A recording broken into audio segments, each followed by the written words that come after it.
Здравствуйте, вы смотрите новости Татарстана. В студии Султан Нугайбеков. Картина первого весеннего дня в нашем выпуске. В первый день весны 255 семей Казани стали новоселами. Ключи им вручил Рустам Минниханов в свой знаменательный день рождения. Многоэтажку возвели в ЖК М14 по программе соципотеки. В многоквартирный дом по улице Алексея Казымбека заселились педагоги и воспитатели. Такое решение еще при строительстве было принято Раисом Татарстана. Сегодня Рустам Минниханов отметил символично и то, что дом сдается в год педагога и наставника.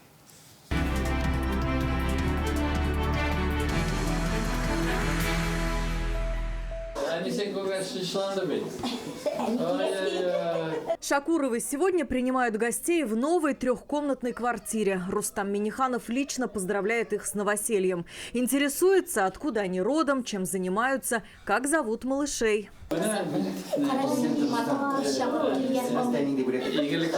Раис республики осмотрел новое жилище Шакуровых. Здесь все по системе «Заезжай и живи». Натяжные потолки, сантехника, обои, приборы учета. До этого молодая семья ютилась в однушке. После рождения второго ребенка поняли, в 36 квадратах тесно. Тогда и встали на учет по программе соципотеки. Выбрали ЖК М14 рядом с РКБ. Теперь у них квартира 86 квадратных метров. Участие в программе социальной ипотеки мы стали 1 год назад. Мы сначала думали, что это будет очень долго, но это оказалось очень скоро, и мы получили долгожданную квартиру. Первый день весны стал праздничным для 255 семей. Ровно столько квартир в сданном доме. Треть из них для педагогов. Такое решение принял Раис Татарстана, который лично поздравил новоселов. Год указом нашего президента Российской Федерации Путина объявлен годом педагога, наставника. У каждого из нас есть наши учителя. И, конечно же, вот какой тренд, направление ты получаешь, значит, такой ты и состоялся. Поэтому мы ценим ваш труд, мы уважаем ваш труд. Он непростой, но очень-очень востребованный и очень авторитетный. Ну и сегодня вот прекрасный повод: 70 квартир для наших учителей, для воспитателей будет представлено в этом прекрасном микрорайоне. Учителя благодарили Рустама Минниханова и поздравили его с днем рождения.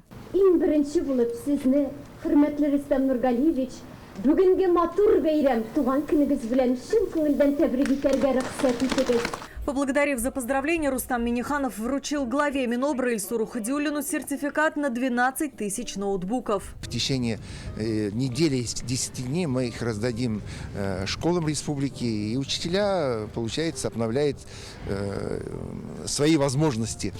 Тем самым мы обновляем более 70% ноутбуков, обновлены будут вот как раз в этот раз. А из нашего окна республиканская клиническая больница видна. Так теперь будут говорить новоселы. Но это только пока. Инфраструктура жилищного комплекса М14 растет. Здесь уже есть 1 детский сад. Планируют построить еще 4 сада и 2 школы. Продумали и парковочные места. Их будет порядка 6 тысяч. Я сегодня специально проехала на маршруте 55. В принципе, очень удобно. Планировки очень достойные, красивые. Мне очень все понравилось. С видом на лес будет у нас здесь. Очень важно, что здесь уже все построено. Площадка спортивная, детская. Территория ЖК М14 – это 45 гектаров земли. В будущем здесь будут жить порядка 14 тысяч человек. В ближайшие месяцы сдадут еще 1 новый дом на 255 квартир. Новоселами станут также учителя и врачи. В этом году по соципотеке в республике построят 160 тысяч квадратных метров жилья.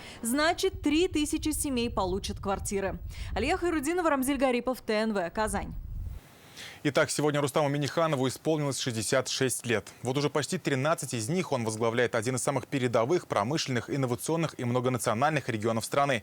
9 лет Рустам Минниханов – председатель группы стратегического видения «Россия. Исламский мир». С самого утра в его адрес поступают поздравления. Среди них и высокотехнологичные, в духе самого Рустама Минниханова.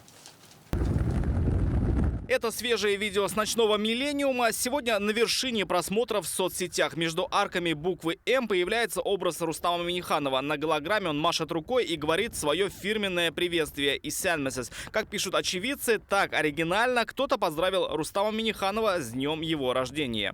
Рустам Нургалиевич, мой старший брат, всегда поддерживает меня и наш регион, где бы он ни был. Одним из первых 66-летием Рустама Минниханова поздравил глава Чечни и близкий друг Рамзан Кадыров. Дорогого старшего брата, написал он в своем телеграм-канале, ценят и уважают не только в России, но и в мире. Татарстан один из лидеров практически по всем направлениям деятельности. Очень много применяется новых современных методов руководства.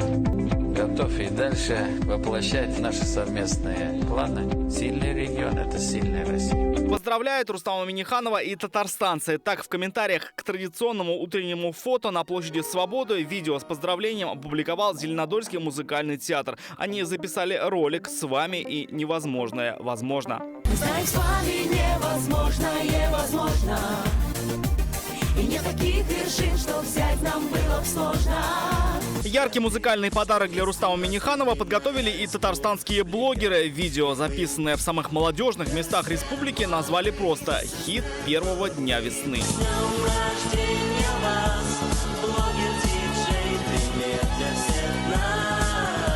Песней Рустама Минниханова поздравила и одна из жительниц Мензелинска, особо отметив улыбку Раиса.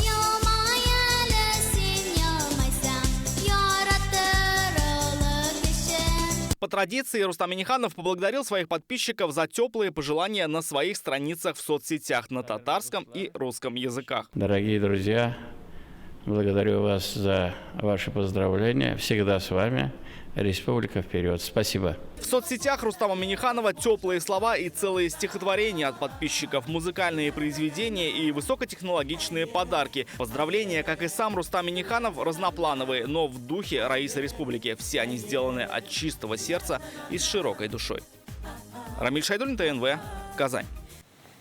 Мы присоединяемся к поздравлениям Рустама Нургалиевича. Желаем долгих лет жизни и плодотворной работы на благо республики. С подарками на встречу с Рустамом Миннихановым пришли сегодня муфтий и митрополит Татарстана. Камиль Хазрат Самигуллин выразил Раису Республики благодарность за поддержку деятельности Духовного управления мусульман и вручил ему высшую награду орден Марджани первой степени. Митрополит Татарстанский и Казанский Кирилл преподнес Шамаэль и поблагодарил за сохранение религиозных и национальных традиций. Затем на встрече обсуждали вопросы межконфессионального взаимодействия и другие актуальные темы.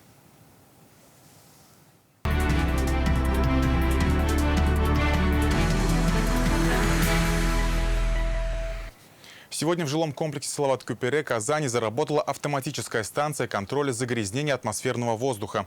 Ее установили после жалоб жителей на неприятные запахи. Претензии от казанцев начали поступать еще в прошлом году. В основном обращались жители Кировского и Московского районов, поселка Осиново, Зеленодольска.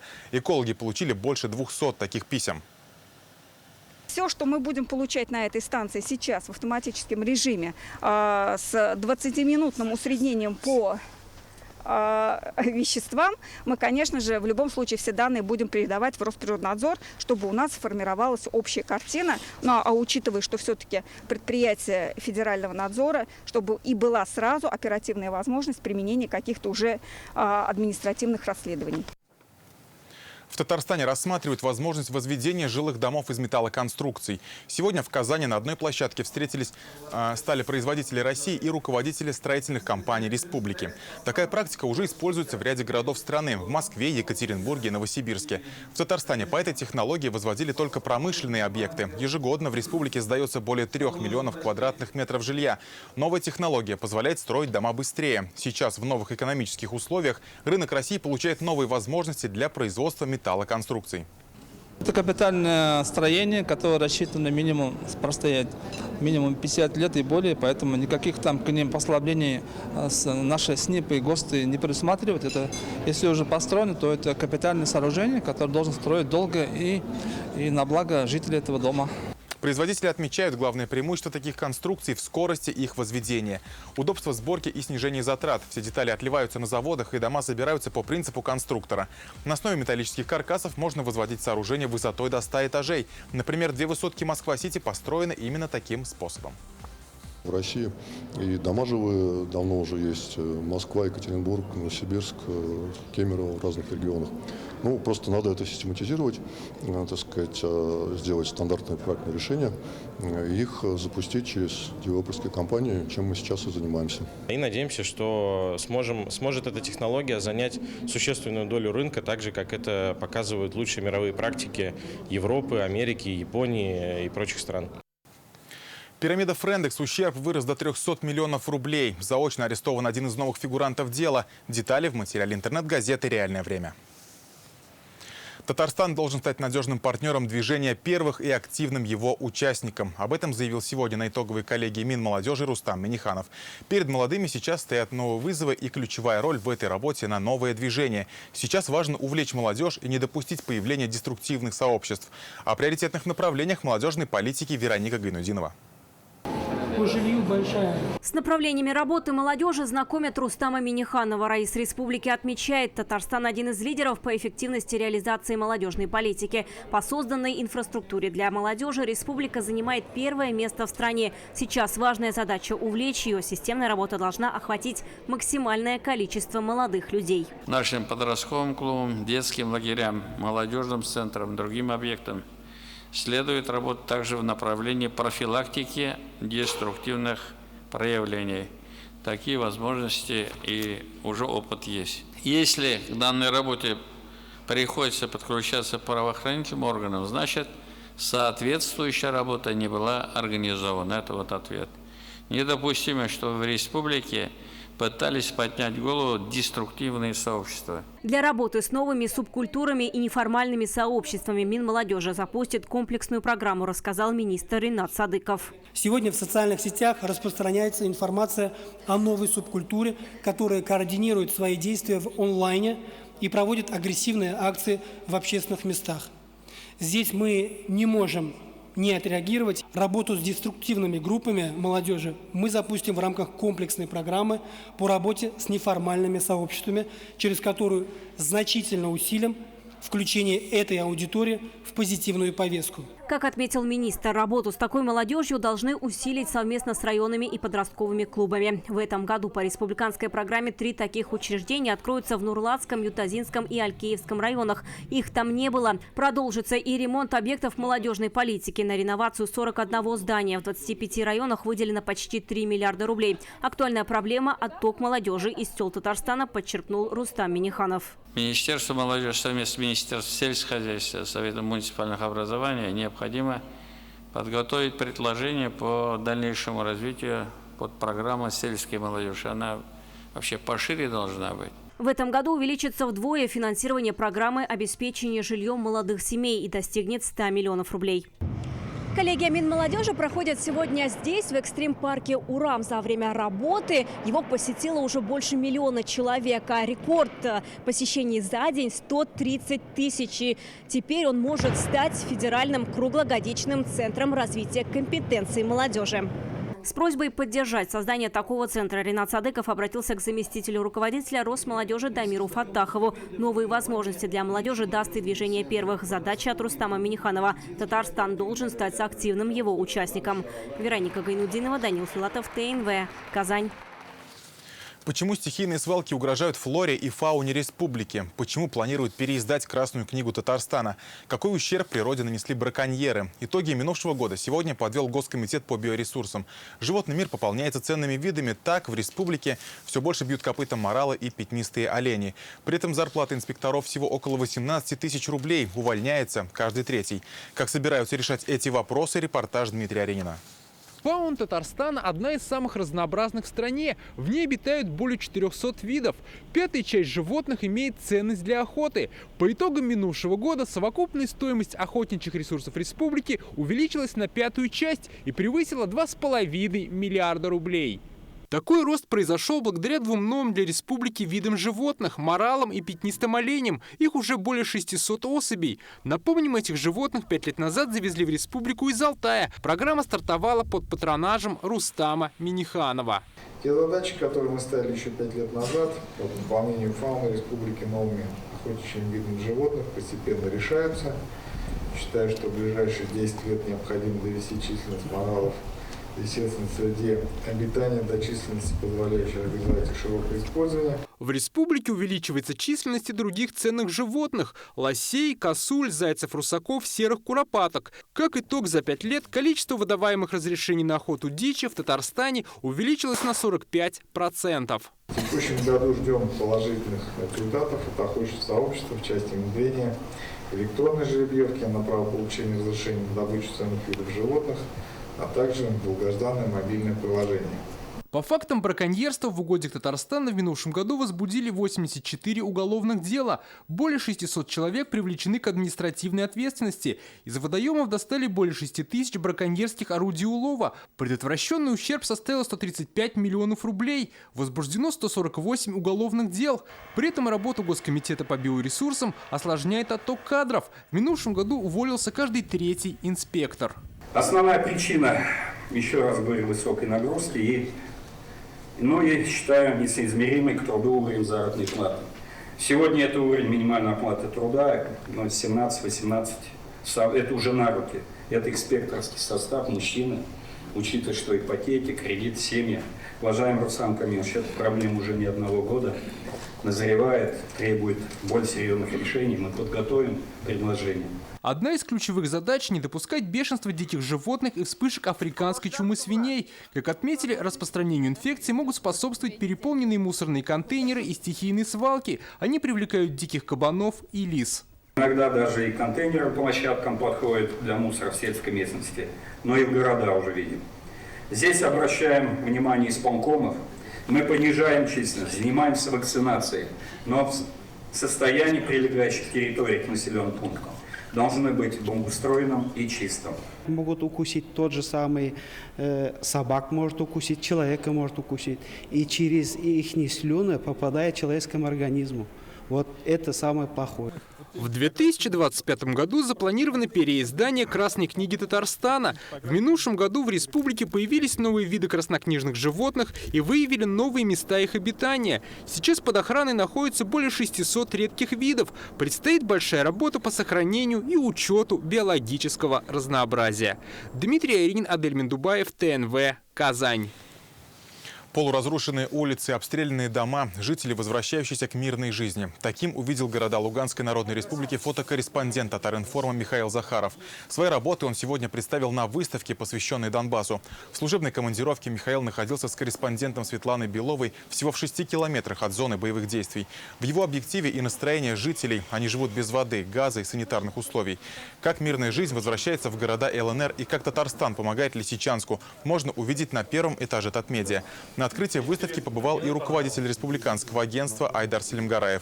Он отметил фотографии настоящее погружение в реальность. Татарстанские журналисты не первый раз выезжают в зону СВО. Перед Новым годом там побывала съемочная группа программы «7 дней» нашего телеканала. Специальные репортажи и фильмы могли видеть зрители ТНВ. Это просто квартира бабушки 80, по-моему, 2-летней. В том же доме, где жили и мы. То есть она там до сих пор живет в своей квартире, вот где-то находит дрова. Ну, грубо говоря, надо ходить по следам. Там никто не сокращает дорогу, не срезает углы, все ходят. Если есть асфальт, все ходят строго только по асфальту.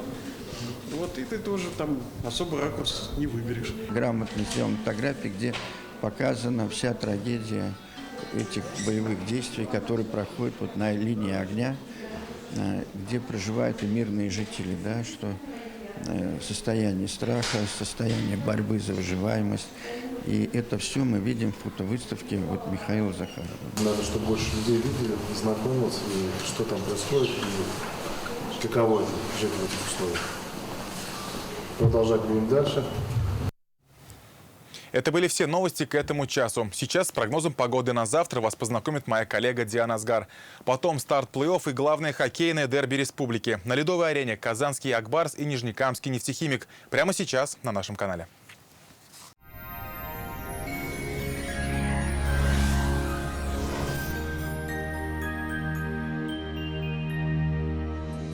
Здравствуйте! Так и хочется воскликнуть: весна идет, весне дорогу.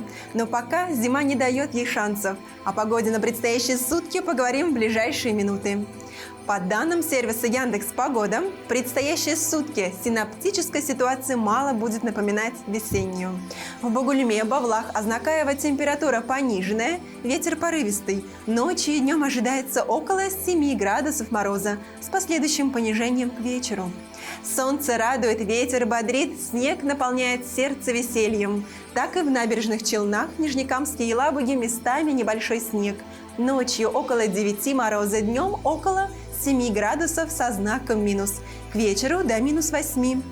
В Агрызе, Менделеевске, Актаныши пройдут небольшие осадки. В ночные и дневные часы подморозит до 7 и ветрено. В Арске, Кукмаре, Балтаси облачная погода временами со снегом. Ночью и днем ожидается около 7 мороза. В Болгаре, Дрожжином, Буинске умеренно морозная погода с небольшими осадками. В ночные часы до 8 мороза, днем около 5 градусов ниже нуля. В Алеметьевске, Чистополе, Мамадыше без существенных осадков. Ночью 8, днем 5 мороза. На дорогах очень скользко, будьте предельно осторожны. К пятнице температура немного повысится, существенных осадков не предвидится.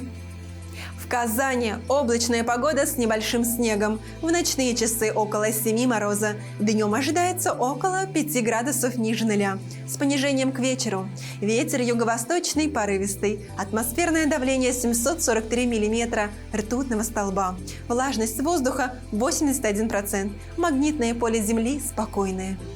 Наступила календарная весна. За окном март – самый капризный месяц года. Оттепели сменяются морозами и наоборот. И для нашего региона это вполне привычная картина. Так что запасаемся терпением и ждем солнца. Как говорил персидский поэт Хафиз Ширази, однажды солнце призналось: «Я лишь тень, хочу показать тебе бесконечное сияние». И я желаю, чтобы каждый увидел собственное сияние в своем великолепии. С вами была Диана Азгар. До скорых встреч!